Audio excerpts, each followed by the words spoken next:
Hello दोस्तों, मैं रंजीत आप सभी का बहुत बहुत स्वागत करता हूं। और दोस्तों, वीडियो को शुरुआत करने से पहले एक चीज मैं आपको दिखाना चाहता हूं, वो देखिएगा। और मेरे पास है ये 2015 में लेखपाल का इंटरव्यू लेटर है। जैसा कि आप देख सकते हैं, देखिए सबसे ऊपर लिखा हुआ है शाहजहांपुर। आप देखिएगा, दिखाई दे रहा होगा। शाहजहांपुर से मैंने ये फॉर्म फिल किया था। और आप देख सकते हैं मेरा जो इंटरव्यू हुआ है वो हुआ है 20/2/2016 को। नीचे आप देख सकते हैं लिखा हुआ है 20/2/2016 को हुआ है। और ये कहाँ पे हुआ है? शाहजहांपुर में हुआ है। देख सकते हैं मेरा ये नाम नीचे लिखा हुआ है, रंजीत सिंह सोनौप लिखा हुआ है। और ये रोल नंबर वगैरह लिखा हुआ है। तो आप ध्यानपूर्वक देख सकते हैं। सिर्फ मेरा दिखाने का मतलब ये है, ये लेटर, कि जैसा कि मैंने काफ़ी समय पहले एक वीडियो बनाई थी जूनियर असिस्टेंट UPSSC को लेकर के। मैंने कहा था कि जूनियर असिस्टेंट के अभी तक जितने भी एग्जाम हुए हैं UPSSC, मैंने सारे एग्जाम वो निकाले हैं। 3-4 एग्जाम हुए हैं, वो सभी निकाले हैं। तो बहुत सारे स्टूडेंट हैं जो नेगेटिव कमेंट कर रहे थे कि सर हम कैसे मान लें। तो इस वजह से फिर मैंने जब वीडियो बनाई थी ग्राम विकास अधिकारी की, तब मैंने आपको प्रूफ सहित बताया था कि ये है, मेरे पास लेटर रखा है, ये है ग्राम विकास अधिकारी का। फिर मैंने ग्राम पंचायत अधिकारी के बारे में भी प्रूफ सहित आपको बताया था कि मैंने ये भी एग्जाम क्वालिफाई किया। बहुत सारे एग्जाम के बारे में मैंने बताया। और मैंने बताया भी कि UPSSC के मैंने 7 से 8 एग्जाम क्वालिफाई किए हैं। हम टोटल की बात करेंगे तो मैं 14 एग्जाम क्वालिफाई अभी तक मैंने किए हैं। तो सर मेरा दिखाने का मकसद जो था इतना ही था कि जैसा कि आप जो है हमेशा जो नेगेटिव कमेंट वो ना करें। और आज की वीडियो में मैं आपको बताने वाला हूं कि उत्तर प्रदेश लेखपाल की जो वैकेंसी आने वाली है तो उसकी तैयारी हम कैसे करें। और मैं आपको ये विश्वास दिलाता हूं कि अगर 30 दिन आप डेली 5 से 6 घंटे पढ़ करके इससे क्वालिफाई आप कर लेंगे, उत्तर प्रदेश लेखपाल जो अपना सपना है, जो तुम्हारा लेखपाल बनने का, वो पूरा आप 100% कर लेंगे। अपने माता पिता का जो सपना है उसे पूरा करेंगे। बस जो मैं आपको बताऊं वो चीजें आप बस फॉलो कर लीजिएगा। जो मैं आपको बताऊंगा कि किस तरह से आपको पढ़ना है और कौन कौन सी बुक्स आपको है लेनी है। सबसे पहले हम बात करें लेखपाल पद। देखिए लेखपाल पद होता है बहुत ही अच्छा एक पद होता है, इसमें मान और सम्मान होता है। और लेखपाल पद के बाद इसमें प्रमोशन के तहत आप कानूनगो बन सकते हैं। कानूनगो के बाद आप नायब तहसीलदार बन सकते हैं। नायब तहसीलदार के बाद आप तहसीलदार जो है बन सकते हैं। बहुत ही अच्छा पद है। और जो जैसा कि आपको बता दूं, उत्तर प्रदेश में जो लेखपाल की जो वैकेंसी आने वाली है तो बहुत ज्यादा कंपटीशन तो इसमें रहेगा ही। तो चलो शुरुआत करते हैं। और शुरुआत करने से पहले एक चीज और मैं आपको बता दूं कि इस एग्जाम में बैठने के लिए आपको क्या है, पेट एग्जाम क्वालिफाई करना बहुत जरूरी है। और पेट एग्जाम से संबंधित एक वीडियो बना चुका हूं, आप लोग सभी ज्यादा पसंद कर रहे हैं। किस तरह से तैयारी करनी चाहिए आपको, घर बैठे इस एग्जाम को आप क्वालिफाई कर सकते हैं।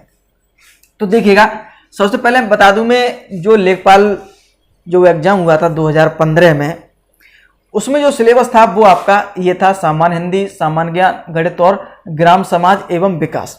इस सब 20 से 25 जो है आपके प्रश्न थे, ठीक है। तो ये था। और टोटल जो है 100 प्रश्न थे और आपके नंबर थे 80 अंक का ये हुआ था, क्योंकि 20 नंबर का जो इंटरव्यू था। लेकिन जो अब वैकेंसी आएगी उसमें इंटरव्यू खत्म कर दिया गया। तो जो आपके 20 नंबर है वो अब इसी में ऐड हो जाएंगे। तो इस प्रकार ये अब जो है आपका 100 अंक का है ये प्रश्न पत्र होगा। अगर हम सिलेबस की बात करें तो यही सिलेबस रहने की संभावना ज्यादा है। और इसकी योग्यता की अगर हम बात करें कि आप पिछली बार जो इसकी योग्यता रखी गई थी वो सिर्फ आपको 12वीं पास आपसे लिया गया था। अगर आपने जो है 12th पास किया तो इसमें आप फॉर्म डाल सकते थे। लेकिन इस बार जो है आपका 12th पास तो आपसे मांगा ही जाएगा। हो सकता है कि CCC भी आपसे, एक कंप्यूटर डिप्लोमा होता है CCC, वो भी आपसे मांगा जा सकता है। या उसके समकक्ष जो आपके पास कोई डिप्लोमा हो कंप्यूटर से संबंधित तो वो आपसे मांगा जा सकता है। लेकिन जो है अभी ऐसी जो है कोई नोटिफिकेशन नहीं आया कि मांगा ही जाएगा। लेकिन जो है मांगने की संभावना बताई जा रही है, ठीक है। अगर आपने नहीं किया है CCC तो कर लीजिएगा, या फिर उसके समकक्ष कोई कंप्यूटर डिप्लोमा है तो वो कर लीजिएगा, ठीक है। देखिए अगर हम बात करें सामान्य हिंदी की, तो सबसे पहले मैं एक चीज बता दूं, मैंने सामान्य हिंदी की जो तैयारी है और इसमें जो है यूपी लेखपाल में हम बात करें क्वेश्चन का लेवल, तो आपका बेसिक से लेकर के जो आपका मीडियम लेवल के क्वेश्चन है वो पूछे जाते हैं। ज्यादा हार्ड जो है डीप क्वेश्चन परीक्षा में नहीं रखे जाते हैं। तो देखिए सामान्य हिंदी में जैसे कि टॉपिक रहते हैं आपके, शुरुआत से हम अगर बात करेंगे तो आपके वर्णमाला है और जो ग्रामर है, जैसे कि इसमें संज्ञा, सर्वनाम, विशेषण, जैसे और भी हैं, कारक हैं, लिंग है, जैसे पर्यायवाची शब्द हैं, विलोम शब्द, एक शब्द, संधि, समास, वर्तनी, शुद्ध और मुहावरे और रस हैं, आपके अलंकार हैं। तो इनसे जो प्रश्न परीक्षा में पूछे जाते हैं। और बेसिक से लेकर के जो आपके हैं मीडियम लेवल के क्वेश्चन रखे जाते हैं। तो मैं आपको बता दूं कि मैंने हिंदी के लिए एक पुस्तक खरीदी थी उस समय, क्योंकि मैंने जो है उस समय जब मैंने लेखपाल का एग्जाम दिया था तो कंपटीशन की शुरुआत की थी, तैयारी की। तो मैंने सिर्फ उस समय जो है मैंने एक ही पुस्तक खरीदी। सबसे पहले मैं सच बोल रहा हूं, पृथ्वीनाथ पांडे की जो नालंदा की किताब आती है, पृथ्वीनाथ पांडे की मैंने पुस्तक खरीदी थी, जो नालंदा की आती है, ठीक है, नालंदा पब्लिकेशन की। ये पुस्तक मेरे पास थी और मैंने इसी से तैयारी की थी। काफी मोटी है, एक बार मैं आपको दिखा भी देता हूं। ये पुस्तक थी मेरे पास, मैंने इसी से तैयारी करी। इसके बाद जो है मैंने पुस्तक ली थी हिंदी की, जो आती है आदित्य वाली।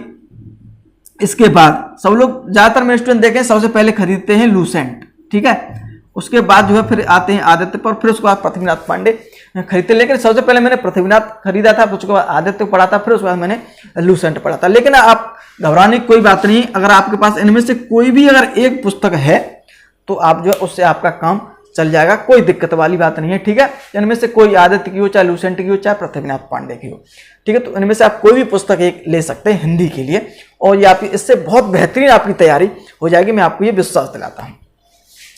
अगर हम बात करें सामान्य ज्ञान की, तो सामान्य ज्ञान के भी क्या उसमें 25 क्वेश्चन थे। तो 25 क्वेश्चन थे इसमें। देखिए सामान्य ज्ञान क्या, एक तो आपका पूरा जीके का पार्ट रहता ही रहता है, उसके बाद जो है करंट अफेयर से भी पार्ट रहता है इसमें, ठीक है। तो आप जो है सामान्य ज्ञान के लिए हम बात करें जीके की, तो आप जो है लूसेंट पढ़ सकते हैं। लूसेंट से आपकी इसकी तैयारी हो जाएगी। अगर आपको लूसेंट पढ़ना अच्छा नहीं लगता है तो कोई वन लाइनर की कोई अच्छी किताब हो तो जो है वो भी आप पढ़ सकते हैं। बहुत सारे पब्लिकेशन की किताब आती हैं, अच्छी किताब हो, अच्छी क्वेश्चन हो उसमें, तो वो भी आप पढ़ सकते हैं, ठीक है। और हम बात करें करंट की, करंट अफेयर की, तो जो है आप ये परीक्षा हो तब जो है पूरे वर्ष का, एक वर्ष का करंट पेपर पीछे का बहुत अच्छी तरह से पढ़ सकते हैं। अगर आप मंथली पढ़ते हैं तो वो भी आप पढ़ सकते हैं, क्योंकि देखिए करंट अफेयर पे मैंने एक वीडियो स्पेशल बनाई है, उसमें कहा किस तरह से आपको तैयारी करनी चाहिए, तो उस तरह से आप तैयारी कर सकते हैं। तो जो है इससे आपकी जो है तैयारी हो जाएगी सामान्य ज्ञान की, लूसेंट और करंट अफेयर। देखिए यूपी जीके से भी प्रश्न परीक्षा में पूछे जाते हैं, यूपी जीके से।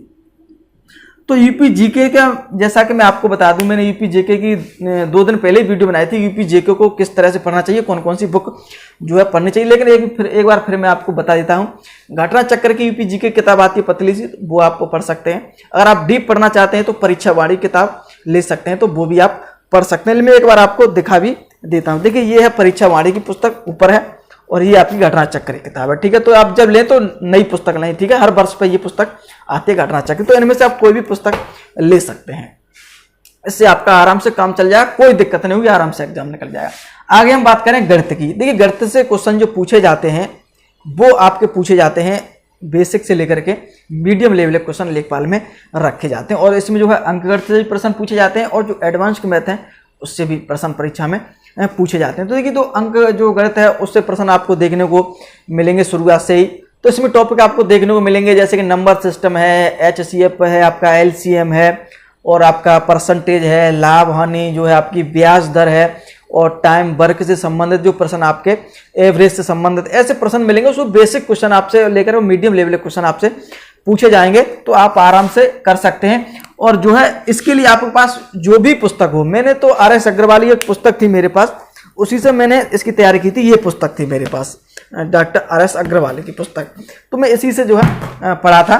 तो जो है आप चाहे RS अग्रवाल की किताब हो, चाहे आप किरण प्रकाशन की किताब हो, चाहे आपके पास कोई अन्य पुस्तक हो, SD यादव, वो काफ़ी पुस्तक आती हैं, तो आपके पास कोई भी पुस्तक हो तो इससे आपकी तैयारी हो जाएगी, आराम से हो जाएगी, कोई दिक्कत वाली बात नहीं।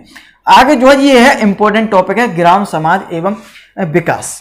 देखिए इससे भी क्या है 25% जो है परीक्षा में पूछे जाते हैं, और इसमें जो है बहुत सारे टॉपिक रहते हैं, जिसमें पंचायती राज है, सिंचाई है, आपका ग्रामीण विकास से योजनाएं से संबंधित है, आपकी कृषि से संबंधित, फसलें से संबंधित जो है पंचवर्षीय योजना है, उनसे संबंधित जो प्रश्न आपके पूछे जाते हैं। तो जो है इसके लिए आप एक पुस्तक जरूर लीजिएगा। तो इससे आप कई सारी पुस्तकें उस समय आती थी, जैसे कि अरिहंत की पुस्तक आती थी, तो मैंने एक अरिहंत की पुस्तक जो है इससे संबंधित ले ली थी, तो उससे जो है आपकी तैयारी हो जाएगी। देखो ये टॉपिक जो है यूपी जीके में भी थोड़ा बहुत आपको मिल जाएगा, तो आप यूपी जीके की स्पेशल किताब पढ़ेंगे तो उसमें भी आपको देखने को मिल जाएगा। और स्पेशल एक किताब थोड़ी ले लीजिए, वो ज़्यादा महंगी किताब नहीं आती है, तो अरिहंत की या कोई आप दूसरा पब्लिकेशन है उसकी की जो किताब है इससे ले सकते हो, और इसकी बेहतरीन तैयारी आप कर सकते हैं। तो ये तो सिलेबस की बात होगी, इस तरह से आप जो है तैयारी कर सकते हैं बिल्कुल। और मैंने आपको बताया, इससे आपकी बेहतरीन तैयारी हो जाएगी। अगर डेली आप जो है 5 से 6 घंटे टाइम दे देंगे इसके लिए और 30 दिन रेगुलरिटी जो है आप दे देंगे, तो आप हमें 100% इसमें जो आपका सिलेक्शन हो जाएगा।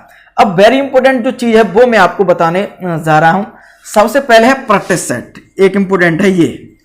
देखिए आप ये तो पढ़ेंगे ही पढ़ेंगे भाई, ये चीज तो आपको पढ़नी है, पुस्तक है। इसके साथ जो आपको डेली एक प्रैक्टिस सेट तो लगाना ही लगाना है। 30 दिन की मैंने बात की है तो 30 दिन 30 प्रैक्टिस सेट तो आप लगाइए। बहुत सारी पुस्तक आती हैं प्रैक्टिस सेट के लिए, अरिहंत की भी आती हैं, और जैसे कि अरिहंत की मिल जाएगी आपको, और एस चंद की भी किताब आती हैं, और किरण की भी आपकी आती हैं। बहुत सारी पब्लिकेशन उनकी किताब जो है, एक प्रैक्टिस सेट है वो आप लगाइएगा रेगुलरिटी, ठीक है।